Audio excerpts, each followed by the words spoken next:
Good morning to everyone again. And it's been a while. It's been a week, I suppose, that I haven't been walking, at least not here, and talking.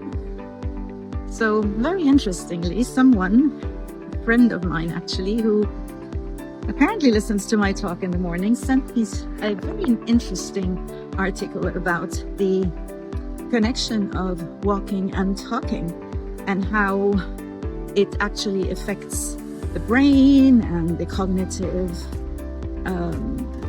abilities and prevents some dementia and lots of these things.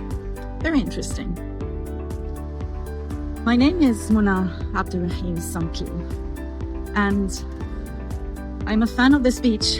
The beach that is right by my house. Whenever I can, I come walking here, and I will talk about anything that is good for my soul in the morning. And that's what I'm doing right now. My soul, my body actually, doesn't need any breakfast. But it's similar. It's like the breakfast for my soul in the mornings. So very, very happy to be back in Ras Al Khaimah in the UAE. I travel a lot, and that's why sometimes you will not see me for a week, and then you'll see me again. So what do I talk about, and what is really important? Well, I want to go back to what I said earlier with the walking and talking, and how much the mind is related to the body, the physical is related to the mental and emotional, etc. And last week, I had a neck pain, a terrible neck pain that came about in the morning. So I woke up with that kind of back twitch in my neck and went into the training. And I remember that about a year ago, it was pretty much a year ago, I had exactly the same thing. I had that twitch in the morning, and I thought, ooh, I must have slept with too many pillows under my neck. So when I'm in hotels during the week, I have this habit. I used to say it's a bad habit. A couple of days ago, someone said to me, it's actually not a bad habit. But anyway, it's my habit of working in bed. I love hotel rooms. I love being in hotels. I love traveling. But I don't like to sit at their tables, at their whatever desks that they have to work. So either if I have a nice room with a nice comfortable chair or sofa, I'll sit on there.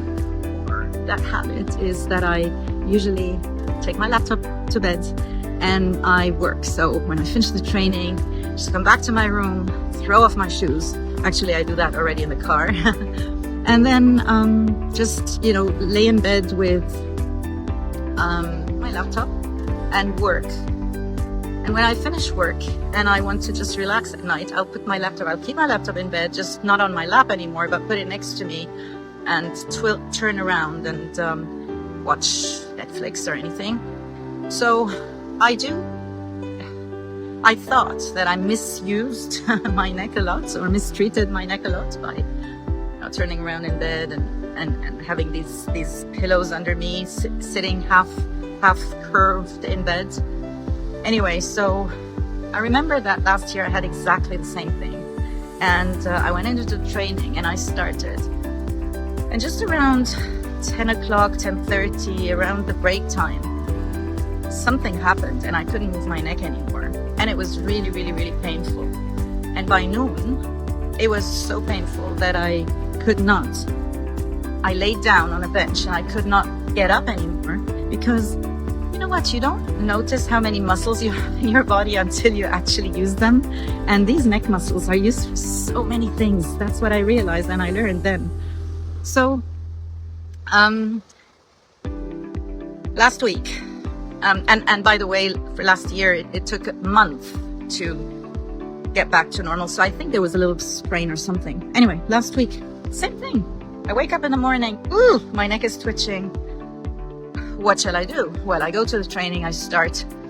I'm a little bit aware of my neck every time I move. And when I talk, I use my hands a lot. I use my head a lot. I'm quite animated when I talk. So At one point I said, ooh, I need to just slow down. I need to maybe even sit down. I had a beautiful, beautiful bunch of people. And they all said, yeah, just sit down. It's fine. Just sit down. We can hear you. We can, do whatever. And, so I did for a while. And then I immediately went online and ordered a sort of a cream, a gel for my neck from the pharmacy. Now, for those who know me, you know that I never take any medicine. I'm actually against using anything that is not my self-healing. But that day I did, because I was just so scared that it would be the same as last year. And it got a little bit better, but it was not gone. And again, I remembered my talk of last weekend. I think I was saying on one of the days, I can't remember what day it was, but I was saying, I had that gut feeling, and I had some decisions again to make. Well, I have decisions to make every day, but something that was really, actually a pain in the neck. And so when I started dealing with that, and I actually had that conversation, and it was a really, really productive conversation, that thing or that person or that situation was not a pain in the neck anymore, and my neck was fine. And so many times we can actually derive from our physical conditions what is it that is bothering me emotionally, what emotional condition is behind that. And just think about all the sentences or the terminology that we have. For example, he's a pain in the neck, or something like that. Or when we say, for example, I am so tired, it's so heavy, that I'm carrying such a load. And when we say that, our back or our shoulders start hurting. When we say, I can't see this anymore, we start getting some eye problems. So be careful of what you say, but also let the terminology that you use or the words that you use actually guide you to what is actually happening. And I remember, this is probably around 10 years ago, I had a frozen shoulder. And for anyone who knows what a frozen shoulder is, the shoulder starts hurting when moved. And then it gets to the point that after, I don't know how long it took, I can't remember, but at a certain point I could not move my arm higher than this. And I couldn't even, put on a t-shirt or something, because that movement was absolutely impossible. It was literally frozen more than if I wanted to move it any higher than that. Anyway, it was painful. It was frozen. That's about 10 years ago. And I sat in my room. I remember I sat in my room and did a kind of a self-hypnosis thing for 3 days. And I sat there and said, okay, what is it that is blocking? What is it? What is it that is not letting me move? And again, my body gave me the answers. And on day 3, I finally got through.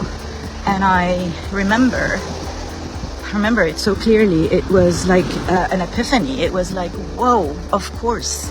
I needed to let go of something to be able to move again, because I was stuck in a place I didn't want to be in. I was stuck to certain circumstances and people involved that I needed to let go of in able for me to move again. And I really went deep, and I went through all of that, talking to my own body, basically talking to my shoulder. And I remember that day so clearly, because it was like magic. When I finished that session on myself, I moved my arm, and I moved it not only like this, but like this. And I did that, and the blockage was gone. And people say, come on, that didn't really happen. Well, it did. And I keep seeing again the connection between mind and body, between what we say to ourselves or what our body is trying to tell us. So yeah, like last week when I had that gut feeling, my gut was trying to tell me something. Then 10 years ago, my shoulder was trying to tell me something. Last week, my neck was trying to tell me something. So listen to your body. Listen to your own words, things that you repeat. And yeah, I guess that's my message to today. So just sit with yourself for a couple of minutes, hours, whatever you have, morning, and listen to what is inside of you, deep inside of you, and talk to your body, talk to your mind. You're not crazy if you talk to yourself, because only you yourself will know how to heal from everything. This is my message for today, and I wish you all a wonderful Sunday, a Sunday where you really, really connect with yourself. I love and leave you for today. This is Mona Abdulrahim-Santl with you from Mind Your Power.